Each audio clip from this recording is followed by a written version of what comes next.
వచ్చేసి ఈవినింగ్ లేండి. So evening vlog start చేశాను.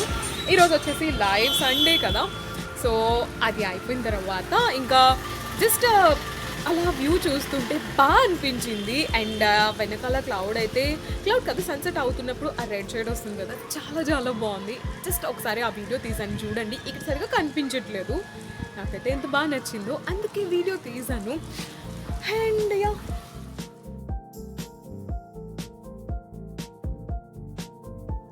సన్సెట్ అయిపోయిన తర్వాత దొరికిన క్లిప్ అనమాట ఇది అయితే. సో ఫుల్గా సన్సెట్ అయిపోయినప్పుడు వచ్చే ఆ రెడ్ రేస్ అన్నీ కూడా ఈ క్లౌడ్స్ మీద పడి ఎంత బాగా కనిపిస్తుందో కదా, చాలా బాగుంది కదా, నాకు కూడా బాగా అనిపించింది, అందుకే తీసాను. ఇప్పుడు వచ్చేసి వింటర్ టైం కదా, సో వింటర్ టైమ్స్ అయ్యేసరికి ఎక్కువసేపు సన్ అస్సలు ఉండట్లేదు అండి, తొందరగా చీకటి పడిపోతుంది. ఇంకా 5:30 5:40 అయింది కానీ డార్క్ అయిపోతుంది.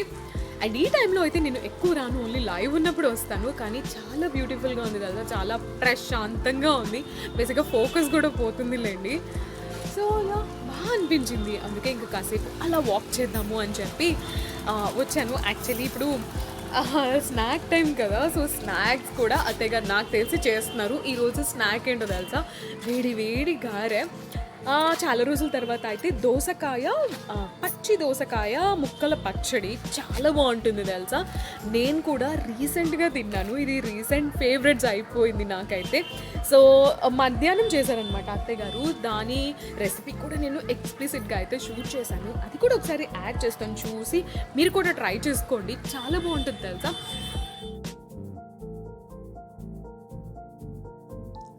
సో నేనైతే 2 దోసకాయలు తీసుకున్నాను, ఒకటి చిన్నది ఒకటి పెద్దది. సో క్వాంటిటీ ఏంటి అంటే మనం ఎంత ముక్కలు కోసుకుంటే అంతే, అంతకుమించి ఇంతే తీసుకోవాలి, ఇన్ని కేజీసే ఉండాలి అలా ఏమి ఉండదు. అండ్ వీటిని వచ్చేసి పీల్ ఆఫ్ చేసేసుకున్నాను. సో ఇంకా ముక్కలుగా కట్ చేసేసుకోవడమే. ఇక్కడ నేను ఒక్క చేత్తో కెమెరా హ్యాండిల్ చేస్తూ ఇంకొక చేత్తో ఇలా కట్ చేయడానికి ట్రై చేస్తున్నాను. సో మొత్తానికైతే ఫైనల్గా అయితే గ్రిప్ దొరికింది.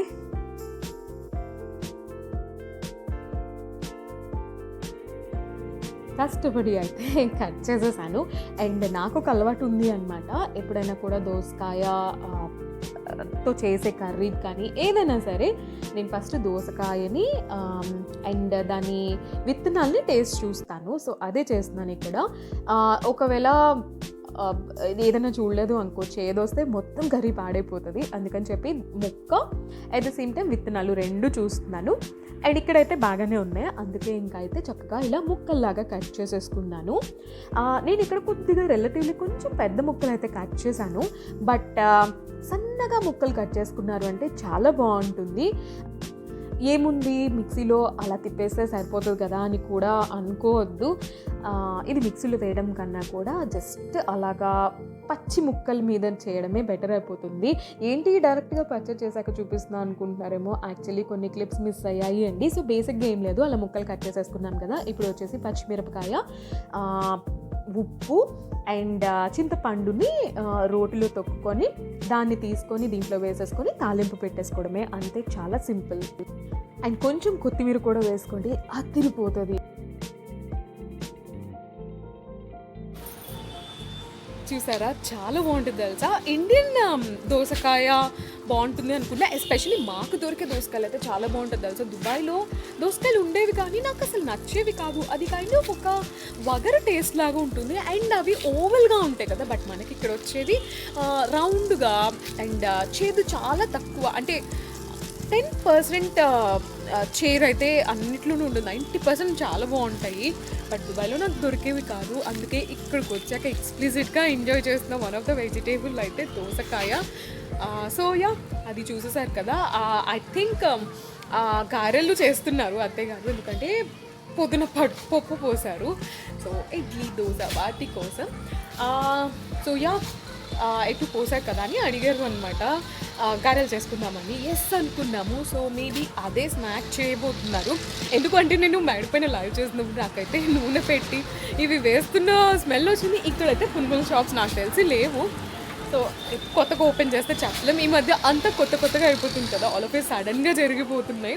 నేను ఇన్ని షాప్స్ చూసాను తెలుసా, రీసెంట్గా ఓపెన్ చేసిన షాప్స్, వెజ్జీస్ షాప్స్ కానీ, కూరగాయల షాప్స్ కానీ, లేదా ఇలా ప్రొవిజనల్ స్టోర్స్ కానీ చాలా తొందరగా ఓపెన్ అయిపోతున్నాయి కదా, అదైతే నాకైతే తెలియలే. కానీ సో ఫస్ట్ అయితే ప్లాంట్స్కి వాటరింగ్ చేయాలి. నిన్న కూడా చాలా లేట్ అయిపోయింది అండ్ ఇప్పుడు లైవ్ చేసేసాక వాటరింగ్ చేద్దాము అని చాలా ఫిక్స్ అయిపోయాను. సరే అయితే ఫస్ట్ ప్లాంట్స్ వాటరింగ్ చేసేసి నేను ఇంకా కిందకి వెళ్ళిపోతాను స్నాక్స్ తినడానికి. నేను వచ్చేసి ప్లాంట్స్కి రైస్ వాటర్ కానీ, లేదా మనం పప్పు కడుగుతాం కదా ఆ వాటర్ కానీ పోస్తాను. దాంట్లో చాలా ఉంటాయి పోషకాలు అంటారు కదా, సో వాటిని అలా పడేయడం నాకు ఇష్టం లేదు. అందుకే అలా కడిగిన వాటర్ మొత్తాన్ని తెచ్చి ఇలా చెట్లకి పోస్తాను. సో అదొక సింపుల్ ఐడియా అనమాట, మంచి హెల్దీ ఫుడ్ ఇవ్వడానికి ప్లాంట్స్కి అయితే. సో ఆ వాటర్ని ఒకసారి అలా కలిపెట్టేసేసి ఇంకొక చిన్న బాటిల్లో పోసి అలా పోస్తాను, చల్లుతాను.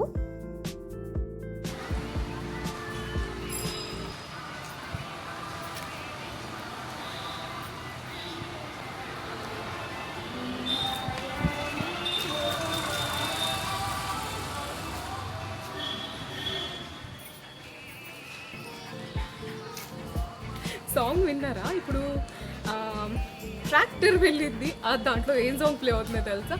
నన్నే చూస్తూ నా గుండెల్లో గుచ్చేస్తూ నువ్వేదో ఏదో ఏదో చెయ్యతే, చూపుల గాలం వేస్తూ నీ మాటల్లో ముంచేస్తూ ఓ అమ్మ ప్రాణం తీయతే, నీకు నిజమే చెప్పనా నా మళ్ళీ మాట చెప్పనా, ఏదలో ఏదో తుంటది తిన్నానా. ఈ సాంగ్ ఏ మూవీ తెలుసు కదా, Gharshana. Oh my god, 10-15 years back వచ్చిన మూవీ కదా. చాలా మటుకు నేను ఇలాంటి సాంగ్స్ విన్నా తెలుసా. అప్పుడు ఎప్పుడో సాంగ్స్ అవే ప్లే అవుతూ ఉంటాయి. ఏమో వాళ్ళకి అది బాగా నచ్చిందో, మేబీ అది మాత్రమే అవైలబుల్ ఉండిందో అప్పుడు కొనుక్కొని ఇప్పటిదాకా వాడుతున్నారో తెలియదు. కానీ సో ఆ పాటలు అయితే నేను చాలాసార్లు విన్నాను. Back to water. నాకైతే ఈ గార్డెనింగ్ స్టార్ట్ చేసిన తర్వాత ఎంత బాగా అనిపిస్తుందో తెలుసా. ఈవినింగ్ టైం అయితే ఇదే రొటీన్. ఈరోజు కొంచెం లేట్ అయింది, లేదు అంటే కొన్నిసార్లు 5-5:30 కల్లా పోసేసేదాన్ని, బట్ లైవ్ ఉండడం వల్ల కొంచెం లేట్ అయింది అనమాట. అండ్ నిజంగా ఇది ఒక స్ట్రెస్ బస్టర్ అండి. ఎవరైనా కూడా కొంచెం రిలాక్సేషన్ ఉండాలి, లేదా ఫుడ్ అంత పెద్ద ఎక్కువ కేర్ చేయట్లేదు, పడేసేస్తున్నారు అన్న వాళ్ళకి గార్డెన్ ఇచ్చి ఒక మొక్క పెంచండి అంటే కనుక దాంట్లో ఉన్న లోటుపాట్లు ఏంటి and how hard it is అన్నదైతే తెలుస్తుంది. అండ్ నాకైతే మాత్రం ఇది చాలా స్ట్రెస్ బస్టర్ తెలుసా. చక్కగా గ్రీన్స్ని చూస్తూ ఉంటే ఎంత బాగుంటుంది, అండ్ మనం పండించిన వెజిటేబుల్స్ని తింటూ ఉంటే ఆ మోగం. నా దగ్గర అయితే మరీ ఎక్కువ ప్లాంట్స్ అయితే లేవు, ఇక్కడైతే ఇంకా కనిపించట్లేదు కదా, లైట్ డార్క్ అయిపోయింది. సో ఇంకొకసారి ఎప్పుడైనా చూపిస్తానులేండి. అండ్ నేను వచ్చేసి వాటరింగ్ కంప్లీట్ చేసేస్తున్నాను. అండ్ చూసారు కదా వాటర్ కూడా అయిపోయాయి. ఇది నేను ఒక 2-3 days వాటర్ని కూడా ఉంచి పోస్తాను. సో ఒక చిన్న టిప్ అనమాట, ఎవరైనా గార్డెనింగ్ చేస్తున్న వాళ్ళకి. అయిపోయింది, ఎంత చీకటి పడిపోయిందో, అసలు ఫోకస్ కూడా రావట్లేదు. సరే నేనైతే వెళ్ళి స్నాక్స్ తినేసి మళ్ళీ మాట్లాడతా. అండ్ నేను వచ్చే టైంకి అయితే అత్తయ్య గారు గారెల పిండి వేస్తున్నారు అండ్ గ్రైండర్లో వేస్తున్నారు. నేను మీకు లాస్ట్ టైం కూడా చెప్పాను కదా, నాకైతే గ్రైండర్లో వేసిన పిండి బాగా నచ్చుతుంది. అత్తయ్య గారు వాళ్ళకి ఆబ్వియస్లీ ఇది మాత్రమే నచ్చుతుంది. మిక్సర్లో అంతగా ఇష్టపడరు గారెలు, లేకపోతే దోశ, ఇడ్లీ అలాంటివి. ఎంతైనా ఈ గ్రైండర్లో ఉన్న రుచే వేర్లేండి. అండ్ నాకు వచ్చేసి రుచి సంగతి తర్వాత ఇలా చేయి పెట్టడం కానీ, లేకపోతే దాన్ని అలా చూడడం కానీ నాకు ఎందుకో ఒక సరదా లాగుంటుంది తెలుసా. నేను చిన్నప్పుడు కావాలని మా మమ్మీ పప్పు వేస్తున్నప్పుడు కావాలని ఇలా చేయి పెట్టేదాన్ని, నాకు అదొక సరదా. అండ్ వేసేసారు కదా, సో ఇంత గట్టిగా అయితే వస్తుంది అండ్ మంచిగా కూడా చాలా బాగుంటుంది తెలుసా. సరే అయితే ఇంకా వెళ్ళి గారెలు వేసేద్దాం. వచ్చేసాను కిచెన్లోకి. అండ్ దీనికి కావాల్సిన వన్ ఆఫ్ ద ఇంగ్రీడియంట్ జీలకర్ర. అండ్ ఆ జీలకర్రని ఇప్పుడు నేను వేరాలి. జీలకర్ర అన్నదానికి సాధకం చేస్తూ ఉంటారు కదా, ఎందుకంటే చాలాసార్లు కూడా చిన్న చిన్న కర్ర ముక్కలు లాంటివి వస్తూ ఉంటాయి కదా. ఎంత కాస్ట్ పెట్టి తీసుకున్నా కూడా ఈ కర్ర ముక్కలు అయితే మాత్రం ఖచ్చితంగా వస్తాయి కదా. నేను దుబాయ్లో చూశాను, ఇండియాలో చూశాను, ఎక్కడో ఒక్కసారో 2 సార్లు మాత్రం చాలా ప్యూర్గా వచ్చింది ప్రోడక్ట్. బట్ తర్వాత అంతా కూడా ఇలాగే వస్తుంది. ఆ చిన్న కర్రలు ఏం చేస్తాంలే అనుకుంటాం, కానీ ఎక్కడైనా కొన్నిసార్లు అడ్డుపడ్డాయి అనుకోండి చాలా ఇబ్బందిగా ఉంటుంది. అందుకే ఇంకా నేను కొంచెం ఓపిక చేసుకొని తీసేస్తూ ఉంటాను. అన్నీ ఒకటేసారి వేరాలి అంటే నాకు బద్ధకం వచ్చేస్తుంది. అందుకే ఎప్పటికప్పుడు యూజ్ చేసుకోబోయే ముందు వేరుతాను. ఆల్రెడీ ఉల్లిపాయలు కూడా తరిగేశాను. పచ్చిమిరపకాయలు అయితే లేవు ఈరోజు. అండ్ ఇక జీలకర్ర అయితే క్లియర్ చేసేసాను. సో ఉన్న ఇంగ్రీడియంట్స్తో ఈరోజు చేస్తున్నాం. సో కొంచెం జీలకర్ర వేసేసి ఉల్లిపాయలు మటుకు వేస్తున్నా. పచ్చిమిరపకాయలు లేవు అండ్ కరివేపాకు కూడా లేదు. ఉంటే కనుక ఖచ్చితంగా వేసుకోండి, చాలా బాగుంటాయి కదా. నాకు ఉల్లిపాయ గారెలే నచ్చుతాయి తెలుసా. ప్లెయిన్గా ఉండే గారెలు అస్సలు నచ్చవు నిజంగా. అసలు ఏవైనా దేవుడికి పెట్టడానికి మటుకు మాత్రమే వేస్తాను. బట్ మేము వేసుకునేటప్పుడు అయితే ఇలా ఉల్లిపాయ ఖచ్చితంగా వేసుకుంటాము. అండ్ ఇక్కడ చూసారా పొగలు వచ్చేస్తుంది ఆయిల్ అయితే. నేనేమో ధ్యాస చూసుకోకుండా అటు ధ్యాసలో ఉన్నాను, అప్పుడు బాగా కాగిపోయింది. సో ఇంకా ఫాస్ట్గా అయితే ఫస్ట్ చేతి మీదనే వేసేస్తున్నాను. ఇంకా కవర్ ఎందుకులే, చెయ్యి మీద వేసేద్దాము, లాస్ట్ టైం కూడా అలవాటు అయింది కదా అని చెప్పి చక్కగా అయితే వేసేస్తున్నా. ఎవరైనా ఫస్ట్ టైమర్స్ అయితే కనుక ఇలా హ్యాపీగా చేయిని తడి చేసేసుకొని దానిపైన చక్కగా ఇలా ముద్ద పెట్టేసుకొని స్ప్రెడ్ చేసేసుకోండి. ఐ థింక్ ఇక్కడ కనిపించట్లేదు అనుకుంటే, చెప్పాను కదా ఇక్కడ పక్కన పోగొస్తుంది, ఆ కాన్సన్ట్రేషన్ ఉంది అని. మొత్తానికి మళ్ళీ రియలైజ్ అయినట్టున్నాను. ఇది అయితే అరచేతి నిండా చక్కగా పెట్టుకున్నాను తెలుసా. ఇంకా ఇలా చక్కగా స్ప్రెడ్ చేసేసుకొని ఇంకా తీసి వేయడమే. అండ్ ఎప్పుడు కూడా నేనైతే కాన్సన్ట్రేషన్ అంతా వేసేసుకున్నామా లేదా తిన్నామా లేదా అన్నట్టు ఉండేది. అంటే మహేష్ నేనే ఉండేవాళ్ళం కదా. ఇప్పుడు వచ్చేసి అది ఎంత పర్ఫెక్ట్ షేప్ వస్తుంది, బాగా వస్తుందా లేదా, అత్తయ్య గారు వేసేటట్టే వస్తుందా లేదా అన్న కాన్సన్ట్రేషన్ కూడా వచ్చింది ఈ మధ్య. అయితే మాత్రం మహేష్ నేను ఉన్నప్పుడైతే నార్మల్గా వేసేసేదాన్ని, చేత్తో ఇట్లా జస్ట్ ఇట్లా అనేసి రైట్ హ్యాండ్తో మనం వేస్తూ ఉంటాం కదా, అలా వేసేసేదాన్ని. అండ్ బై ద వే ఇక్కడ కొంచెం కెమెరా మిర్రర్ ఇమేజ్ కనిపిస్తూ ఉన్నట్టుంది, సో ఇగ్నోర్ చేసేయండి లేండి. ఈ మధ్య కెమెరా కొన్నిసార్లు అయితే అలా ఎందుకు వచ్చేస్తుంది, అది ఎందుకు నాకైతే అది తెలియదు. అండ్ నెక్స్ట్ కూడా వేయడానికి చేయి కడుక్కొని మళ్ళీ అలాగే స్ప్రెడ్ చేసి వేస్తున్నాను. సో ఎవరైనా ఫస్ట్ టైమర్స్ ఉంటారేమో కదా, సో వాళ్ళకి బాగా ఉపయోగపడుతుంది. అండ్ చూడండి ఎంత బాగా వచ్చిందో.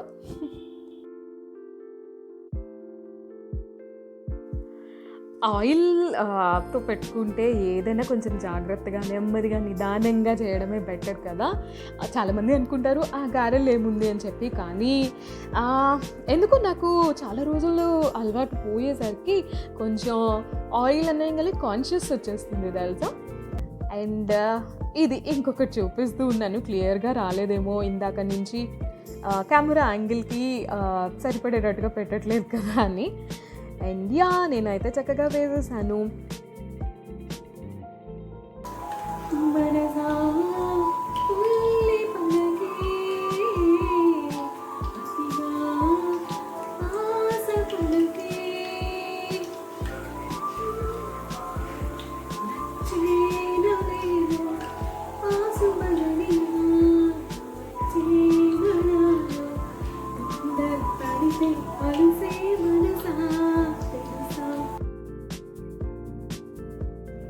బాగా బోర్ కొట్టినప్పుడు, ఎవరు మాట్లాడడానికి లేనప్పుడు అలాగా ఎంటర్టైన్మెంట్ కోసం నేనే పాడుకుంటూ ఉంటాను. ఆ సాంగ్ ఎందుకు గుర్తొచ్చిందో తెలియదు, కానీ ఏదో అలా ఫ్లోలో వచ్చింది, ఫాలో అయిపోయాను. అండ్ గారెలు కూడా చూస్తున్నారు కదా మంచిగా వచ్చాయి.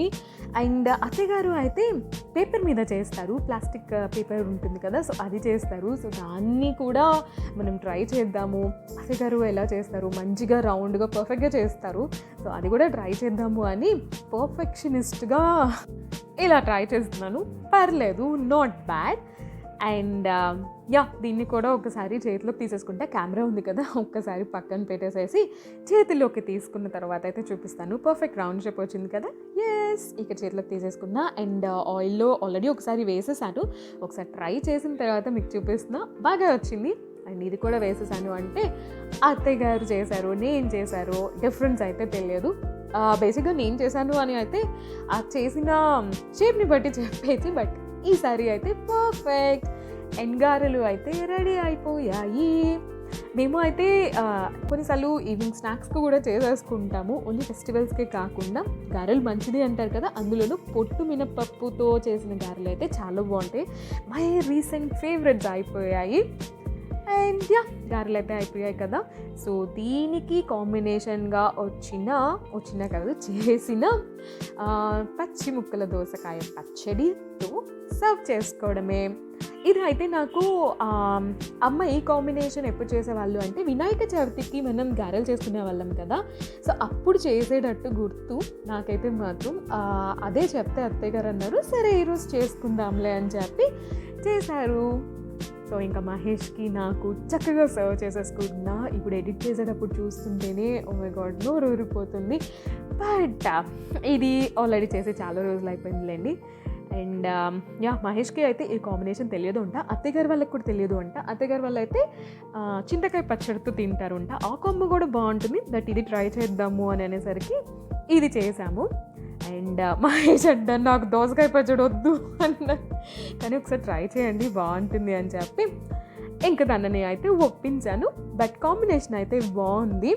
అండ్ మీరు కూడా ఖచ్చితంగా ట్రై చేయండి. ఇది నేను ఇంతలా చెప్తున్నాను అంటే కాంబినేషన్ బాగుంటుంది కదా. సో చక్కగా సారిగమప సాంగ్స్ వస్తూ ఉన్నాయి. భలే పాడుతున్నారు కదా ఈ సింగర్స్ అయితే.